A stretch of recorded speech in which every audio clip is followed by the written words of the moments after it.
Hello and welcome back to my channel. My name's Amanda and I'm happy that you're here.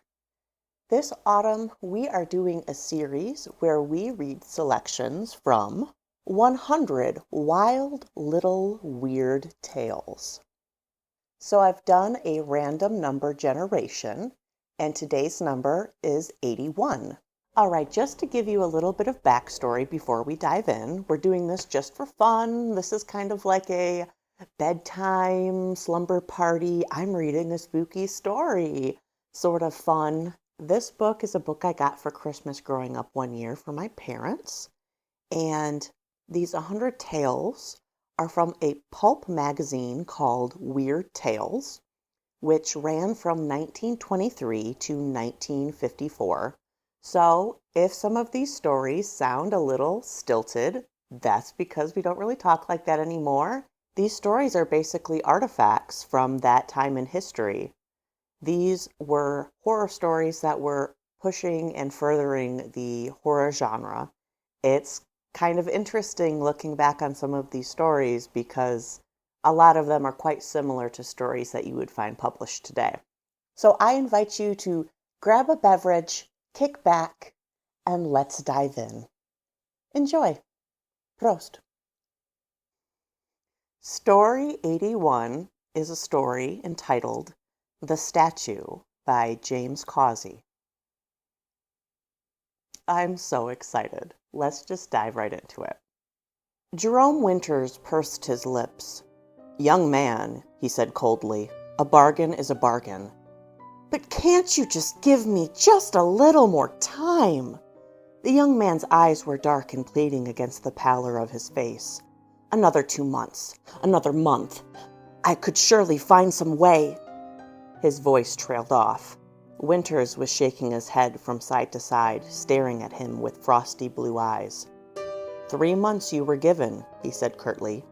$75. "You've had time enough, my good man. Plenty of time. $75 with interest. And you don't have it, do you?" His voice was faintly mocking. The young sculptor buried his face in his hands.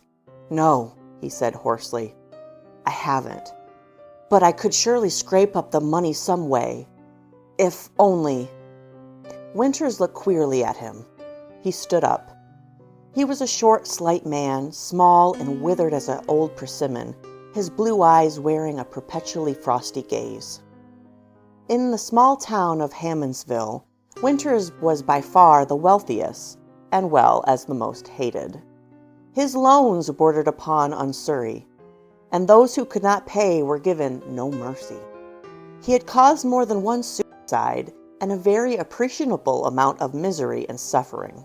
A wizened, dried-up little spider he was, who spun his web carefully, showing not the slightest pity to those unfortunate enough to fall into it. Just now, contrary to his unusual satisfaction when foreclosing a mortgage, he felt curiously frustrated. Perhaps he had not made enough profit this time. "Young man," his voice was thin and sharp, 3 months ago you came to me with a desperate plea for money, on my terms. As security, I was given a small bit of sculpture, unfinished at that." His voice hardened. "It is not my usual policy to be so generous." "Generous!" The young sculptor's face twisted. His voice was bitter. "You speak of generosity. The Dawn Child. My statue. $75. Finished, I could very easily sell that statue for some considerable sum, I suppose." Winter's words dripped cold. "Remember, that statue is incomplete. I may have a hard time disposing of it for that very reason." He frowned petulantly. "Well, are you going to come up here and join us for story time?" "Well, come on up here." "Yeah, that's my drink. That's my drink." "Hi. Say hello to Conan." "Say hello to the listeners, Conan."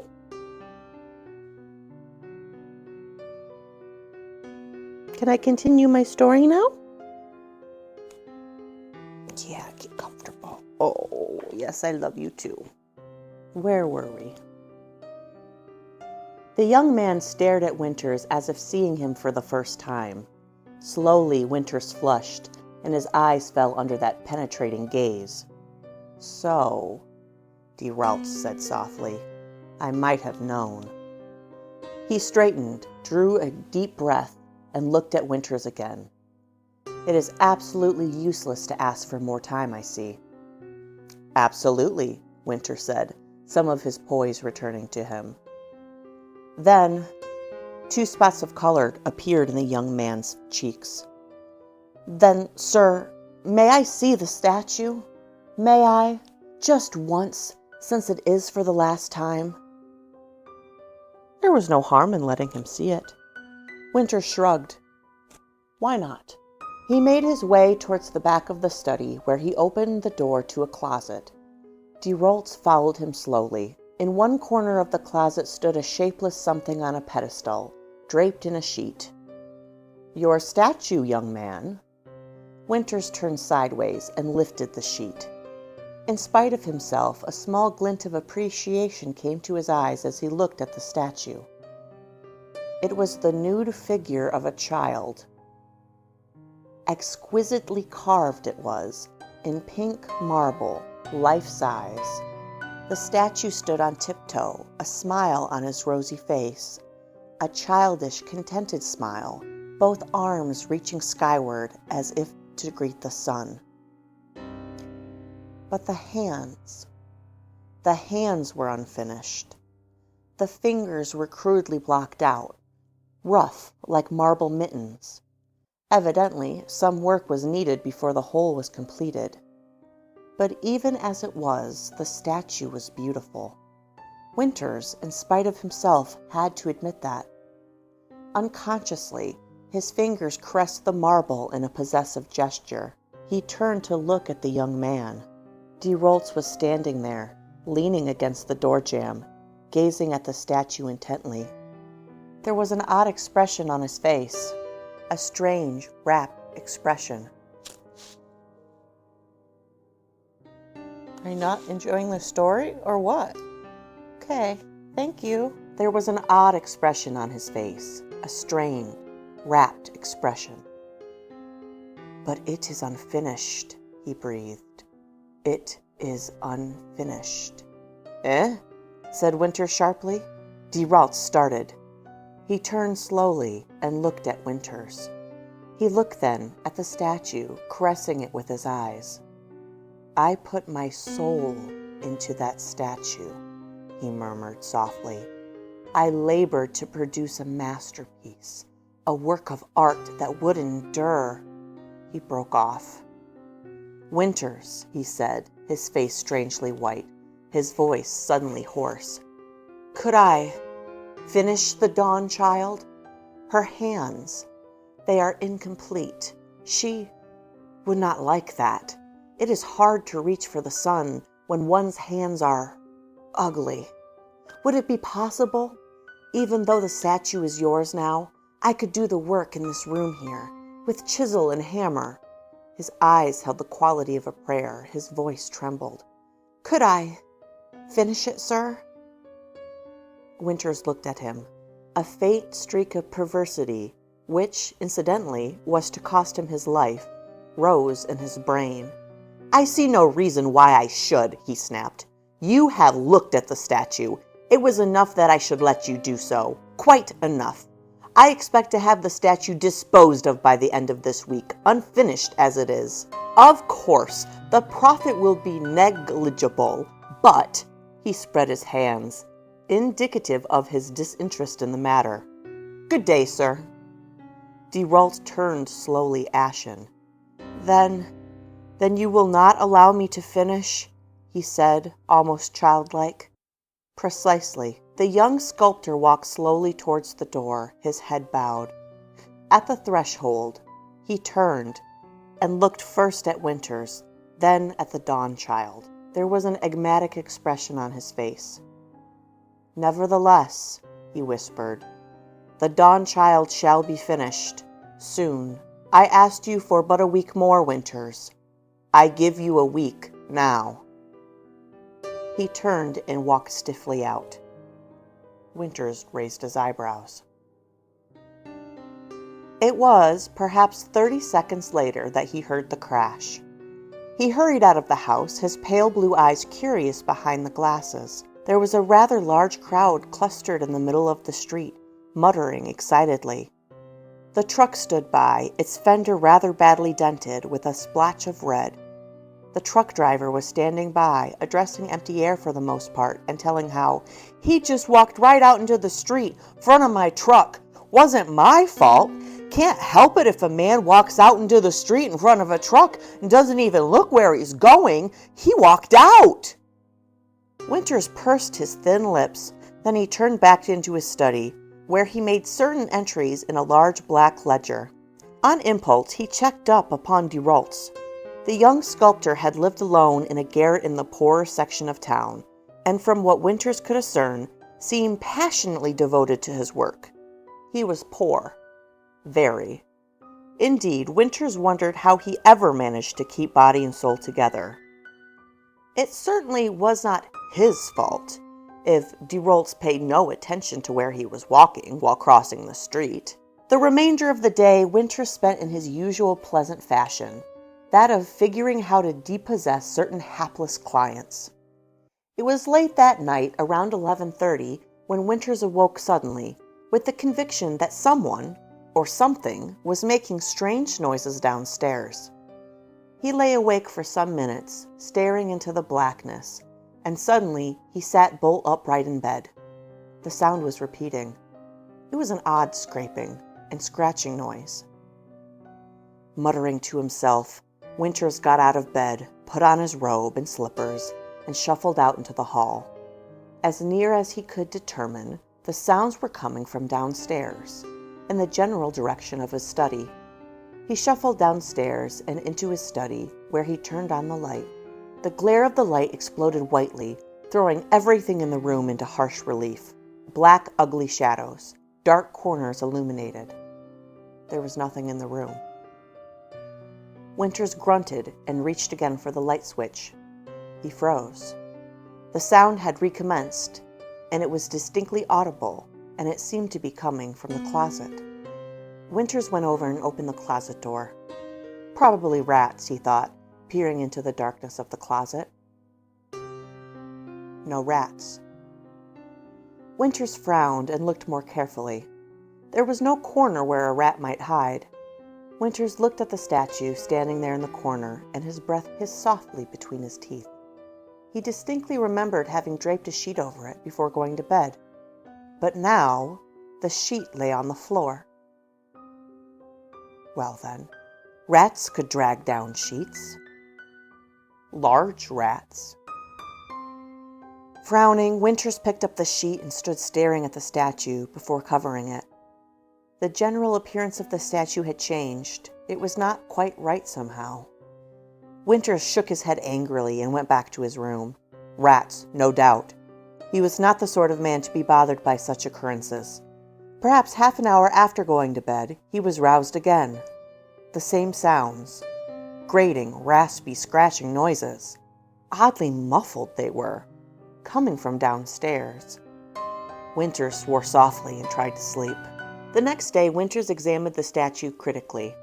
There was, he observed, a peculiar quality to the Dawnchild smile, an oddly unpleasant quality, and the arms of the statue did not look quite right, and the hands, Winters could see, were changed, as if someone had been working on them, with a sculptor's chisel.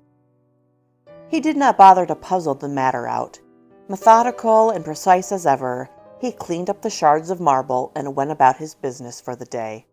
Probably some prankster, or his imagination. Or it might be the rats, gnawing. No matter, he would make sure. A substantial remainder of the morning he spent in setting rat traps in likely spots throughout the house. Later, he would see about selling the statue. That afternoon, Winters called several dealers in antiques and objects d'art. There was, it seemed, little or no demand of unfinished statues. No, he could find no buyer anywhere. After the dozenth call, Winters hung up, disgusted, and sat meditatively staring into space for several seconds. His thoughts were not pleasant. It was probably the first time in his life he had failed to come out a winner in a business transaction. The remainder of the afternoon he brooded over it. Mentally, he kicked himself a dozen times for having failed to take advantage of the young sculptor's offer. He should have let DeRaults finish. Winter's brows furrowed. Had not DeRault said something about finishing the statue? But DeRaults was dead. Mentally, Winters kicked himself again. That night, before going to bed, Winters investigated the entire study thoroughly. Everything was in perfect order. The closet was locked. The windows and doors were all barred. Winters grunted in satisfaction and then went to bed. 3 hours later, he was aroused. Aroused? Oh my God, that's not what that says. 3 hours later, he was roused suddenly. He could hear nothing now, save for the faint echo of somehow... Sorry, I'm still jarred by the way I read that sentence. He could hear nothing now, save for the faint echo of a somehow familiar sound, seeming to echo in his ears. Possibly one of the rat traps going off, he decided in some satisfaction, and so deciding, turned over again on his side. Abruptly, he raised himself on one elbow and glared through the darkness towards the hall. The sound had been repeated. He could hear it now, the same chipping sound. Winters cursed silently and got up, taking care not to creak the bed springs.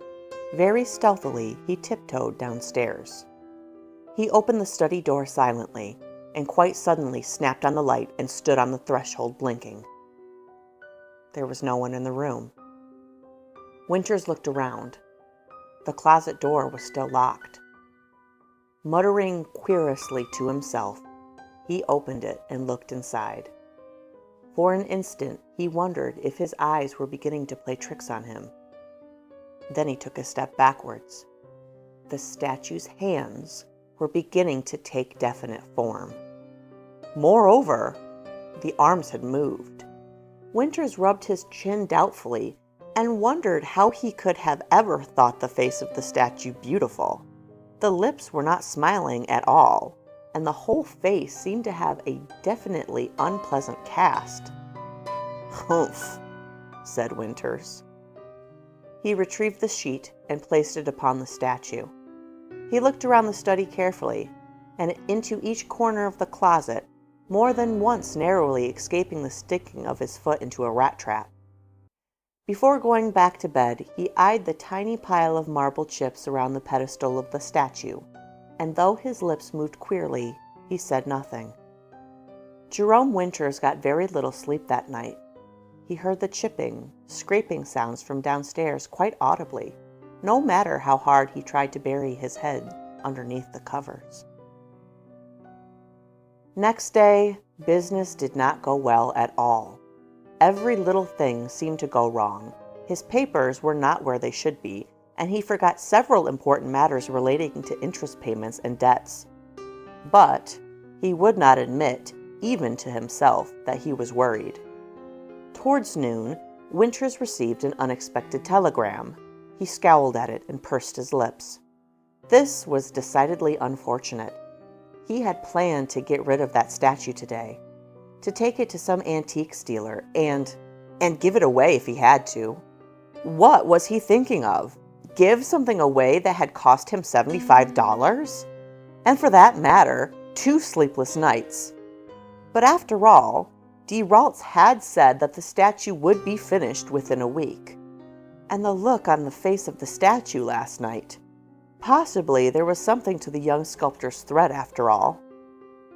Winters dismissed the thoughts. At any rate, he would be out of town for the next 4 days on business. A piece of property he had acquired from some poor debtor must be appraised. Well, he could get rid of the statue in the city. At some small profit, of course. It would be comparatively simple, since the statue was almost finished. So it was that while away from Hammondville, Winters saw and interviewed the manager of a certain prominent antique shop, one Sir Arthur Manwell, in regard to coming out to Hammondville to see a very valuable estate he possessed. Yes, the statue was easily worth $500. Exquisitely carved it was, by a young sculptor named Deraltz. What? Oh no, the young man had met with a very tragic accident. Yes, too bad. And he would come out to Hammondville today to appraise the statue? What? Not until tomorrow, but the week would be up then. What? Oh, nothing at all. Tomorrow then. Winters arrived home that afternoon with a curious feeling of mingled relief and apprehension. The very first thing he did was to open the closet door. There was absolutely no doubt about it this time. The arms of the statue had moved downward to an almost horizontal position. The hands, they were nearly completed, but they had changed. The fingers were bent as if to grasp something. They looked like small pink claws. The marble dust, Winters saw, was thick about the base of the statue. One foot was poised, with knee lifted high, as though the statue were about to step off the pedestal. Winters slowly raised his eyes and looked at the face.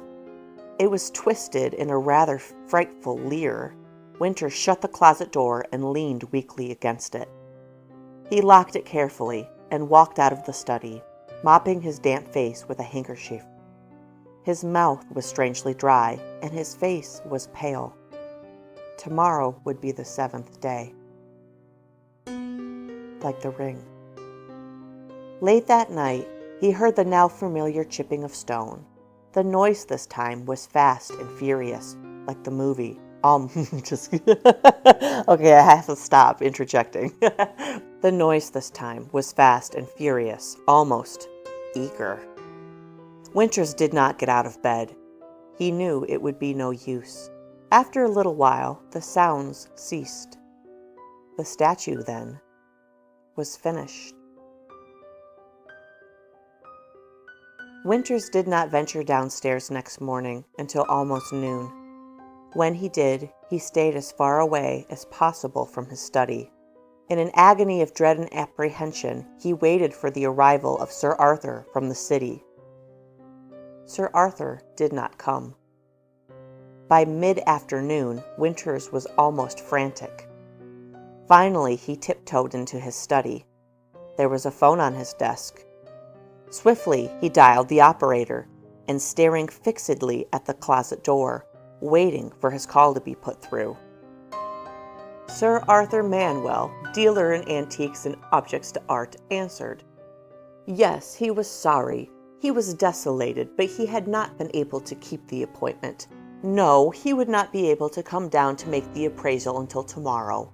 Sometime in the morning. What? What was the matter? But it was impossible. An important matter had come up. He had to remain at the shop, and I don't care! Winters shrieked into the mouthpiece, suddenly panic-stricken. You've got to come down. Today, you hear? I've got the damn thing locked up in the closet, but the week's up, I tell you. The week's up! Sir Arthur informed him politely and frigidly that he would arrive tomorrow morning. But the statue, shrilled Winters. The statue! There was an audible click of the man hanging up. Operator! Operator! Winters dialed frantically. Abruptly, he froze. Behind him, the sound of a splintering wood, a door smashing open. The closet door? Involuntarily, Winters dropped the receiver on its hook and, trembling, stared straight ahead. A soft thud of something striking the carpet. Then the quick pattering of footsteps across the floor. Winters worked his mouth convulsively, but before he could scream, he was seized by the throat. Like Winters, Sir Arthur Manwell was a very punctilious man. So it was when he arrived at Hammondville early the next day to see Winters on the matter of the statue. It so happened that when he arrived, there was a rather large crowd of people clustered about Winters' house. Managing to get in, he saw the police and the coroner probing about Winter's study. Winters had been found in his overturned chair, and the studio in his immediate vicinity was somewhat messy. His head had been almost torn from his body. Indeed, the coroner was quite puzzled. "Strangled," he murmured gravely. Handprints like those of a small ape, or possibly those of a child." Manuel was extremely shocked. "Yes," he explained. "I came out here to see the poor chap about a statue he intended to sell. Any idea how it happened?" The coroner had no idea. As he turned to leave, Manuel caught sight of a closet door at the back of the room. The lock was ripped away, and the door hung loose on its hinges. Manuel frowned, puzzled. "Winters mentioned the closet," he murmured under his breath. On sudden impulse, Manuel looked around to see if he were being observed. Everyone's interest was focused upon what lay in the center of the room. Manuel went slowly to the closet door. He opened it. He drew a slow, deep breath of awe. "Superb," he breathed. The dawn child stood on tiptoe, both arms reaching high, its face smiling in contentment. Manuel looked at it for a long minute. Quite suddenly, he stiffened. He glanced back towards where Winters lay. He looked again at the statue. Then, his face very white, and hands shaking, he shut the closet door softly. His lips were a jagged thin line as he strode slowly outside. He recalled again the words of the coroner. Very tiny handprints. He remembered Winter's frantic shrieking over the phone. And on the soft pink of the statue's hands, he had seen a deeper, more ominous stain of red. And that's the end of the statue. Honestly, I feel a little shook after that story. Like, that felt like that could have been an episode of The Twilight Zone. Time for a literary breakdown. So I feel like this kind of comes back to the morality of when you wrong someone, the karma you release into the universe always comes back around and you get your comeuppance. It's always the evil guy gets his comeuppance, and he certainly met something. We were given clues all through the story that this guy spends all day, every day, ripping people off. I mean, nobody can afford to be ripped off, but it seemed like he was also targeting a certain demographic. It's just so creepy because I could see it in my mind's eye, this statue slowly becoming creepier and creepier until, that final scene where you see it back to its beautiful angelic masterpiece. And then to have the slow reveal of the hands being stained red, ooh, that's creepy. I really liked this story. So, dear listeners, why don't you leave me a comment below on how did you like this story? Do you think it could be turned into a episode of The Twilight Zone? Should we call Jordan Peele and get him on this? Is he still doing the reboot? If not, he should be. I really liked it. I really enjoyed my time hanging out here with you today, and I hope you did too. So leave this video a like if you did, and subscribe for more videos just like this one in the future. There's 100 stories in this anthology, and we still have quite a few stories left in this book. So hopefully I will see you in the next video. Cheers.